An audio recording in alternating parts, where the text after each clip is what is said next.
কি গো সঙ্গীতা, এতদিন পর দিদির পার্লারে এলে কেন? দিদির কথা কি ভুলে গিয়েছিলে নাকি? আচ্ছা ঠিক আছে, বসো বসো। তো বলো কি করাবে? তাহলে কি কি করাবে বলেই দাও।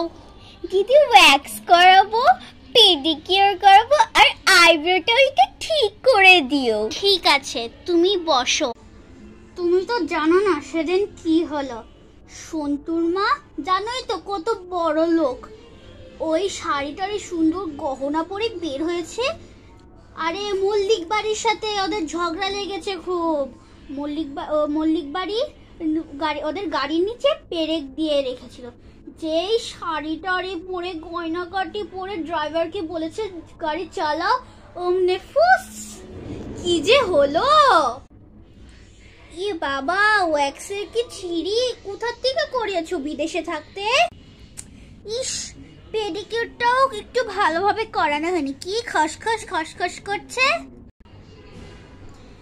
বাবা সঙ্গীতা, তোমার এই চুড়িগুলো কি সুন্দর, কোথা থেকে কিনেছো? ওই চড়কের মেলা বসেছিল সেই জায়গা? নাও সঙ্গীতা, সব কিছু হয়ে গেছে, ভালো করে দেখে নাও। নাও সঙ্গীতা, বলো দেখি আমার কাজটা তোমার কেমন লাগলো? ওয়াও দিদি, এত সুন্দর কাজ! এর জন্যই তো আমি সবসময় তোমার কাছে করাতে আসি। নাও সঙ্গীতা, এবার নাও। বিল হয়েছে তোমার 3000 টাকা।